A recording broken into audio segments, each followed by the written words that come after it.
Di bab yang kedua ini kita akan bahas tentang konsep dasar komputer. Kemarin sudah kita singgung.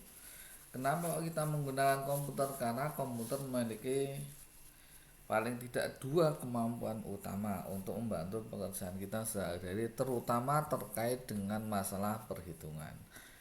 Yaitu satu, kecepatan, ya, kecepatan dalam berhitung. Jadi kalau komputer bisa sangat membantu kita. Kalau kita manusia biasa mungkin menghitung perkalian, pembagian, pengurangan itu mungkin 1 detik per operasi, ya itu cepet 1 detik per operasi, atau 5 detik mungkin kalau pas kita agak lelah. Tapi komputer itu bisa sampai jutaan bahkan miliaran kali lipat lebih cepat daripada kemampuan manusia biasa, dan dia tidak memiliki faktor kelelahan. Kalau kita punya kelelahan, punya kecepatan, punya ngantuk dan sebagainya, itu manfaat yang kita ambil dari komputer. Yang kedua, masalah penyimpanan atau memori, kemampuannya untuk menyimpan data, baik data dalam bentuk data tersimpan ataupun dalam bentuk data pembacaan, ya, kecepatan membaca internal hard disk maupun dalam bentuk kecepatan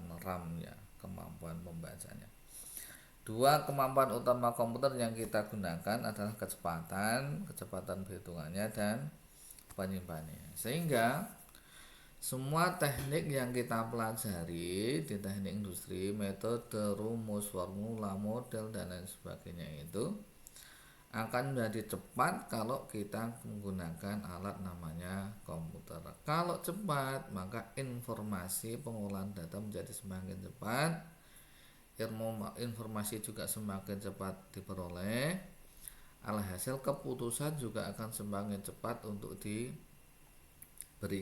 Kalau keputusan sudah cepat bisa diberikan, bisa ditangkap, bisa disimpulkan, maka tindakan juga akan semakin cepat. Kalau tindakan semakin cepat, maka profit yang masuk juga akan semakin cepat. Karena semakin cepat, maka kita bisa memenangkan persaingan. Itulah yang disebut dengan persaingan kompetitif, ya.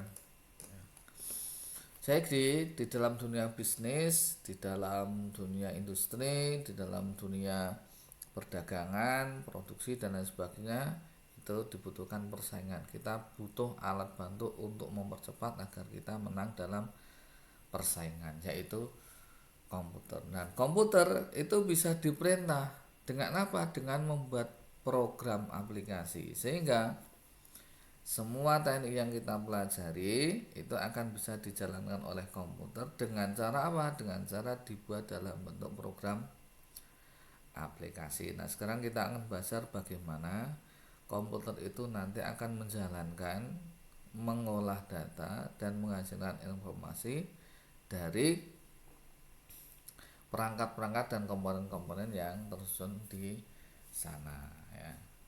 Kemarin kita ingat bahwa yang namanya komputer adalah serangkaian perangkat elektronik, ya, atau serangkaian perangkat alat-alat elektronik, perangkat elektronik yang saling bekerja sama membentuk sebuah sistem kerja. Karena dia adalah alat elektronik dan kita bekerja dalam atau kita membahas tentang engineering, maka di dalam komputer itu ada komponen yang digunakan untuk input, ada komponen yang digunakan untuk proses, dan ada komponen yang digunakan untuk melakukan, mengeluarkan, menghasilkan output, ya. Sekali lagi, di dalam komputer ada perangkat, input, proses, dan output. Nah, mereka saling bekerja sama, digunakan untuk mengolah data sehingga menghasilkan sebuah informasi. Pembagian utama dari komputer itu, kalau kemarin kita singgung juga, elemen atau komponen utama di komputer ada 3, yaitu hardware, software, dan brainware. Hardware juga terbagi 3 kemarin, ya. Hardware untuk input, misalkan keyboard dan lain sebagainya. Hardware untuk proses, ada CPU atau prosesor. dan hardware yang digunakan untuk menghasilkan atau mengeluarkan output. Kalau gambar misalkan monitor, software kemarin sudah juga kita sampaikan, ada software yang digunakan untuk melakukan operasi sistem atau operating system, ada Windows, ada Linux dan lain sebagainya, mengkomunikasikan seluruh perangkat ya dalam komputer agar dia bisa bekerja. Kemudian ada software yang digunakan untuk melakukan program aplikasi, paket aplikasi seperti Office dan lain sebagainya. Juga ada bahasa programmer yang digunakan untuk memerintahkan komputer. Karena apa?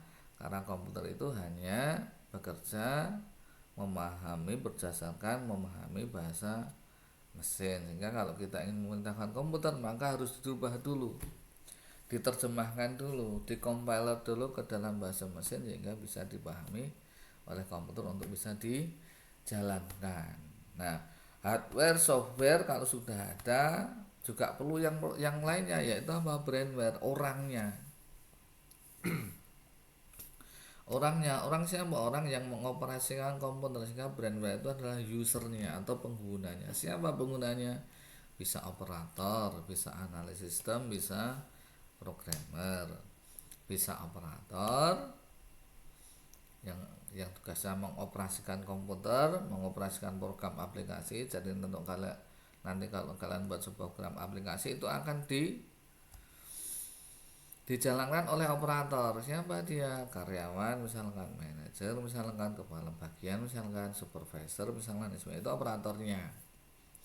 Nah, analisis sistem ya, yang menganalisis untuk membuat sebuah program aplikasi, membuat flowchartnya, membuat user interface-nya dan lain sebagainya ya. Kemudian tadi programmer, yaitu orang yang menerjemahkan gambar flowchart dari analisis sistem ke dalam bahasa programan, namanya programmer. Nah, posisi Anda kalau di teknik industri adalah sebagai seorang analis sistem. Bagaimana alat-alat yang kita pelajari, rumus-rumus yang dipelajari, metode yang dipelajari dengan badan komputer itu bisa menyelesaikan masalah, membuat sesuatu menjadi lebih efektif dan efisien, sehingga semua rumus-rumus yang nanti akan dimasukkan komputer dijalankan menjadi program aplikasi itu nanti akan dibentuk dalam sebuah algoritma. Algoritma adalah langkah-langkah penyelesaian masalah yang disusun secara logis dan sistematis. Langkah-langkah atau tahapan-tahapan atau instruksi-instruksi yang digunakan untuk menyelesaikan masalah. Masalahnya apa? BEP, keterlambatan, bottleneck, penyusunan penjadwalan tenaga kerja, forecasting dan lain sebagainya. Itu masalah-masalah yang mungkin nanti akan diselesaikan ya. Terus disusun dalam bentuk urutan-urutan atau instruksi-instruksi. Instruksinya apa? Misalkan bentuknya lurus, sekuen, percabangan, ya ibten, looping dan sebagainya. Yang apa? Yang logis dan sistematis ya. Kemudian ini kalau sudah disusun, diterjemahkan oleh programmer dalam bahasa pemrograman, entah bahasa pemrogramannya banyak ya, bisa basic, bisa C, C++, PHP, Java, terus dan lain sebagainya lah, banyak ya, ya. Kemudian menjadi program aplikasi, baik itu yang sifatnya stand alone langsung ditanam diinstal di komputer, atau berbasis internet misalkan dalam bentuk website nanti akan dijalankan oleh komputer. Untuk apa? Tadi untuk menyelesaikan masalah. Kalau sudah jadi program aplikasi, siapapun usernya tanpa harus tahu algoritmanya dia akan bisa menjalankan. Kenapa? Karena tinggal mengisikan saja. Datanya diisi ya, data produk, data bahan baku, data jam kerja ya. Kemudian tinggal klik proses akan mengeluarkan hasil, sehingga user akan sangat dimudahkan dengan adanya program aplikasi menjadi semakin cepat proses yang akan dijalankan ya. Ini komputer ya. Komputer ya, ini tadi sudah tak sampaikan sekilas, ada hardware atau perangkat keras, software atau perangkat lunak, dan brainware sebagai perangkat user atau perangkat yang melakukan pemikiran. Hardware itu adalah peralatan dalam bentuk fisik yang kelihatan, kelihatan dan bisa dipegang secara fisik. Monitor kan bisa, keyboard bisa, printer bisa, mouse bisa, speaker bisa, hardware. Software perangkat lunak atau programnya, rangkaian prosedur atau rangkaian perintah, dokumentasi program untuk menyelesaikan masalah, program-program yang di dalamnya, program perhitungannya, pengolah datanya dan seterusnya ya.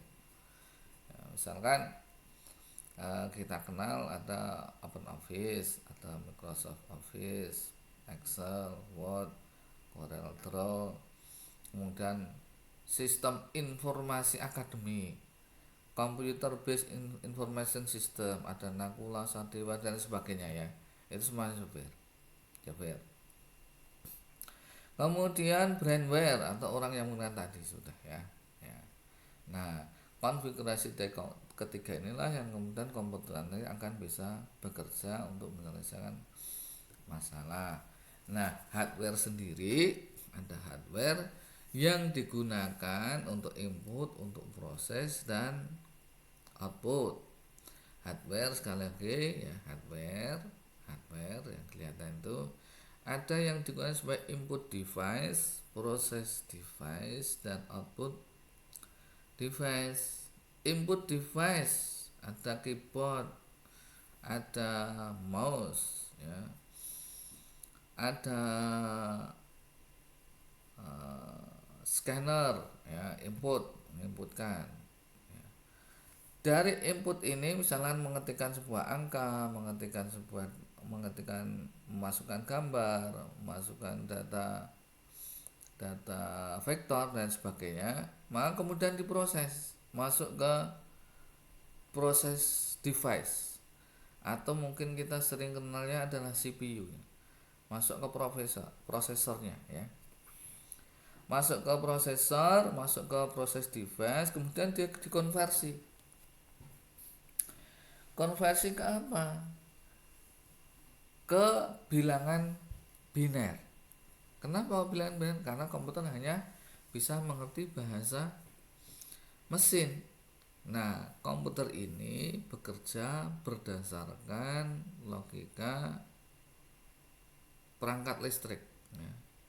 Logika main plus, logika hidup dan mati. Sehingga kalau Anda mau membaca lebih banyak literatur, maka sebenarnya yang kita ketikkan itu adalah susunan dari angka-angka biner. Misalkan angka 1 atau huruf A itu sebenarnya dia tersusun dari angka-angka 0 dan 1 atau bilangan biner. Sehingga kemudian angka-angka biner itu kemudian kalau digabungkan dia nanti akan melakukan sebuah proses sehingga disebut dengan to compute atau perhitungan, penggabungan, penjumlahan, pembagian, pengurangan dan lain sebagainya. Angka-angka ini yang kemudian dioperasikan, diolah oleh komputer.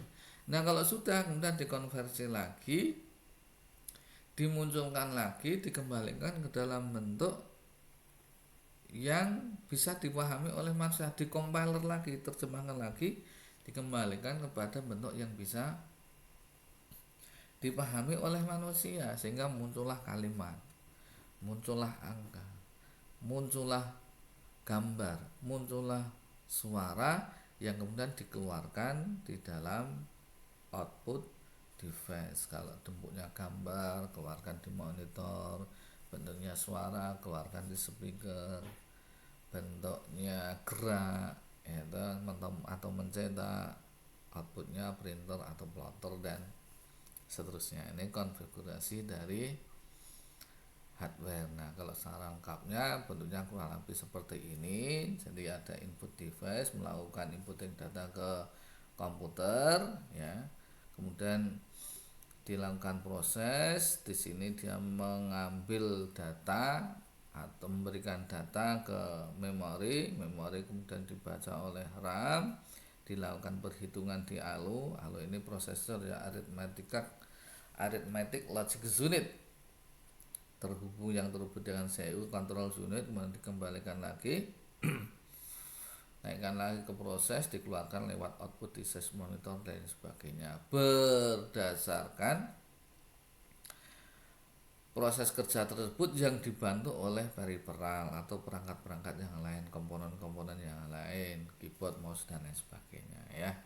Nah, keluar dalam bentuk output device, bisa ke monitor, printer, plotter dan seterusnya gitu ya. Paham ya? Gampang ya, gampang, mudah dipahami. Nah, ini kita lihat beberapa peralatan yang digunakan untuk melakukan inputting data di komputer. Ada keyboard, untuk ngetik ya, ada mouse untuk menggerakkan kursor, joystick untuk menggerakkan kursor juga. Ada scanner untuk masukkan gambar, light span, trackball. Zaman dulu ada trackball, kalau sekarang mungkin sudah nggak ada. Itu ya pada mirip seperti keypad ya. Ya, untuk gerakan mouse sama aja. Touchscreen ya, touchscreen kalau sekarang sudah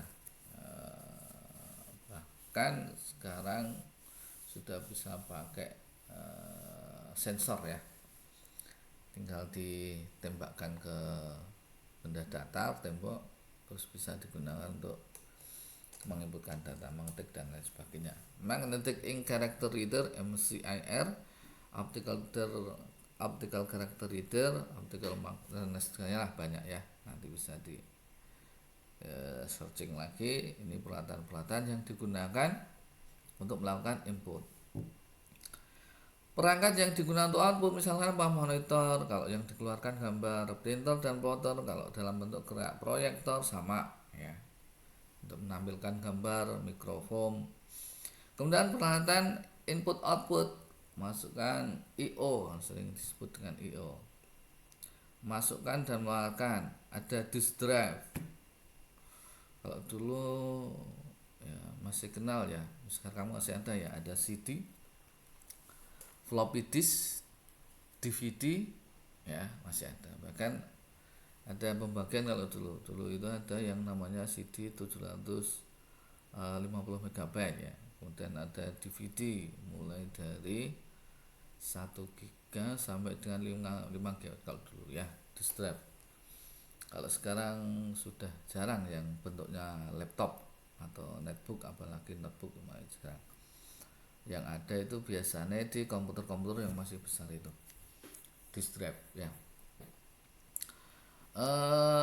Tape drive, kemudian ini alat input output, modem, modulator, demulator, modem biasanya untuk internet, Ethernet, PCMCI, kemudian hub switch ini biasanya digunakan untuk membuat jaringan ya, jaringan baik untuk mentransfer data atau mengirimkan data atau menyeleksi data ya. Print server, ini peralatan input nanti kalau Anda di laboratorium Anda bisa lihat bentuk-bentuk dari peralatan ini. Kemudian peralatan yang lain adalah I/O card. I/O card nanti kita lihat di gambar nanti ya. SCI card, terminal, CD-ROM, CD reader, CD read dan CD writer. Bedanya adalah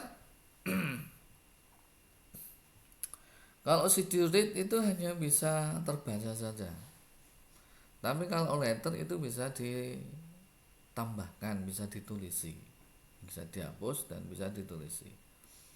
Sehingga ada DVD ROM dan DVD read dan DVD writer. Nah, sekali lagi ini biasanya ada di komputer-komputer yang besar atau laptop yang zaman dulu yang masih besar itu. Kalau sekarang sudah hampir nggak ada. Biasanya bentuknya eksternal. Mungkin saya contoh punya ya.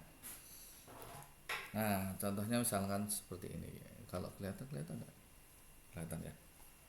Nah, ini namanya DVD reader. Itu biasanya untuk digunakan untuk mengisi, menulisi atau menyimpan data yang dalam bentuk DVD. DVD itu seperti ini ya, DVD kalau belum tahu ya harusnya udah. Nah, ini DVD ya. Banyak. Biasanya nanti kalau Anda ngumpul skripsi dalam bentuk DVD biasanya. Terus ya, peralatan proses atau mungkin kita kenalnya CPU, Control Processing Unit. Tapi sekali lagi CPU ini yang kotak besar itu, tapi sebenarnya CPU itu prosesornya ya. Cuma karena ini sudah umum disebut dengan CPU ya enggak apa-apa. Di dalam CPU itu ada mainboard atau papan utama atau ya papan yang terdiri dari perangkat-perangkat di sana. Ada komponen-komponen elektronik di sana. Komponen apa saja di antara ada I/O card, sebuah kartu yang nanti akan digunakan untuk menyambungkan input output. Ada SDI card, ada VGA card. VGA ini digunakan untuk menampilkan grafis gambar, biasanya terhubung ke monitor biasanya. Kemudian ada prosesor, ada RAM di sana, random access memory yang berguna untuk membaca, kecepatan baca. Kemudian ada power supply atau catur daya. Nah, di dalam CPU itu seperti ini bentuknya ya. Hampir sama, baik itu komputer PC ataupun laptop, notebook, netbook sama. Yang bedakan mungkin hanya letaknya saja, kemudian tingkat ketipisan itu yang bedakan. Tapi kalau komponen kemudian susunan ya itu sama ya, sama. Yang membedakan tadi besar kecilnya ukuran ya, besar ukuran dan tata letaknya saja, sehingga ada yang tipis, ada yang agak besar ya, ada yang bentuknya PC besar gitu ya. Nah, di situ itu diantara yang kita kenal dalam misalkan ya ada CMOS baterai, ada baterai di sana ya, ada short bread biasanya digunakan untuk menanam prosesornya, ada banyak slot ya, ada slot-slot yang nanti akan menghubungkan ke monitor, ke RAM, ke misalkan VGA, ke sound dan lain sebagainya. Ini ada slot-slot menghubungkan itu ya. ATX monitor, ada slot memori, ini RAM-nya ditanam di sini, HPU fencing digunakan untuk kipasnya, CPU socket.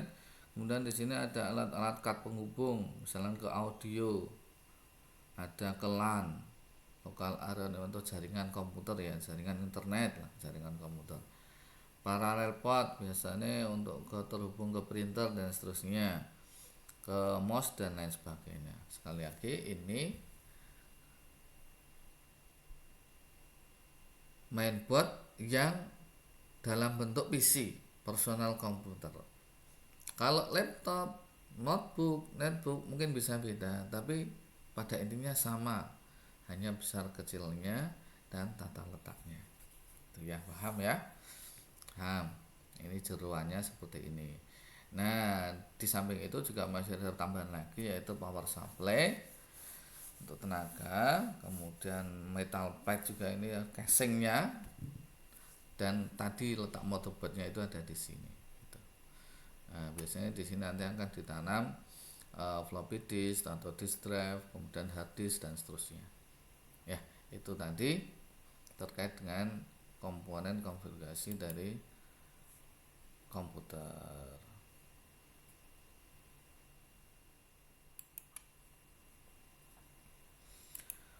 Pemrosesan CPU. Nah, kita belajar tentang CPU ya.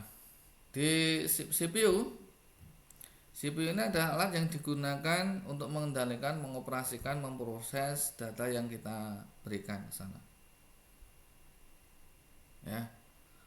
CPU itu atau prosesor itu terdiri dari 3 komponen utama, yaitu ALU, CU, dan register.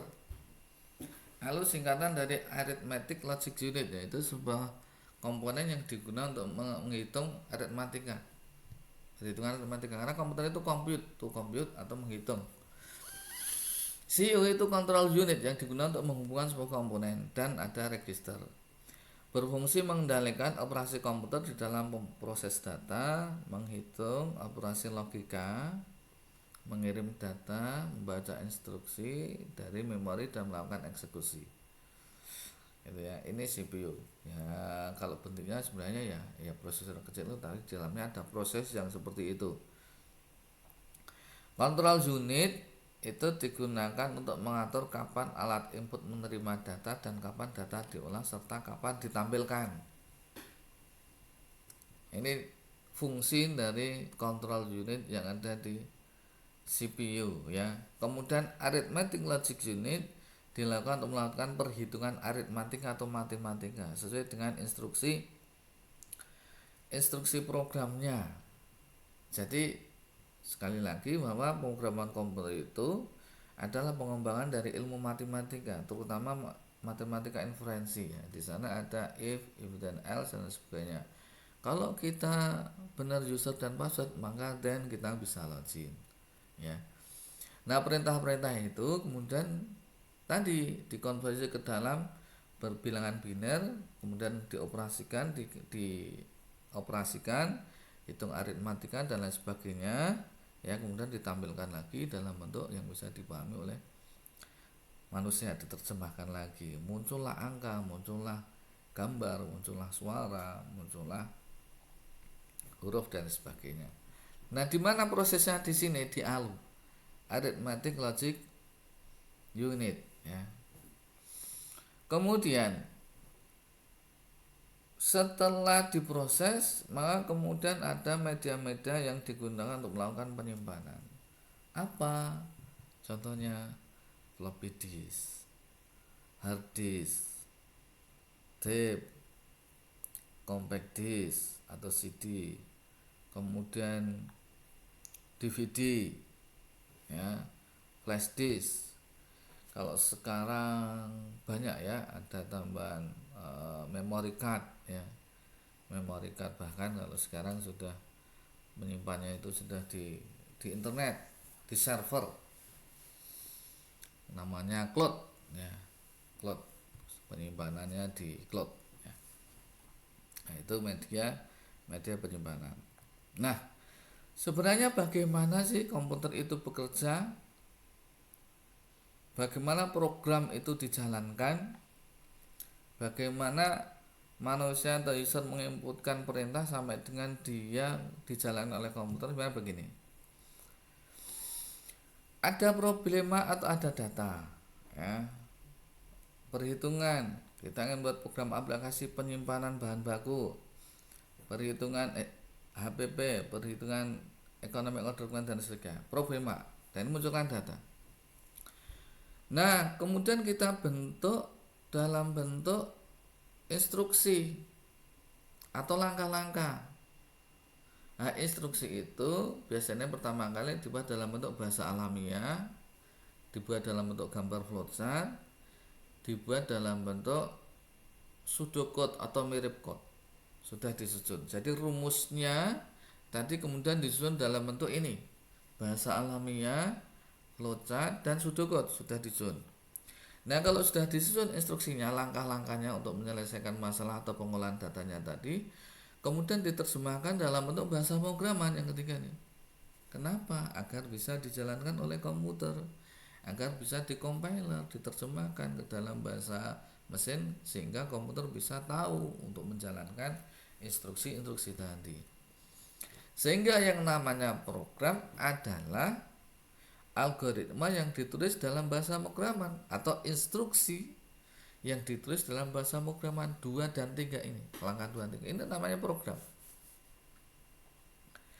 Nah, kalau sudah jadi program, maka barulah alat ini bisa kita gunakan dengan cara bagaimana? Diinputkan data melalui input media, entah pakai keyboard, mouse dan lain sebagainya, dimasukkan ya. Masukkan pakai menggunakan perangkat input, perangkat output, perangkat inputnya, kemudian masuk ke compiler, diterjemahkan. Kalau sudah masuk ke terjemahkan, kemudian komputer akan melakukan perhitungan logika, aritmatikanya di prosesornya tadi. Ada CU, ada ALU, dan ada register. Masuk ke register, dihitung melalui arithmetic logic unit, dihubungkan melalui control unit. Kalau sudah, kembalikan lagi, dikonversi lagi ya, untuk menuju ke media output. Ada yang masuk ke penyimpanan sebagai library pengalaman, dan yang dikeluarkan ke output sebagai hasil dari proses. Kalau dia dalam bentuk gambar, keluarkan lewat monitor, suara lewat speaker, cetak lewat printer, dan seterusnya.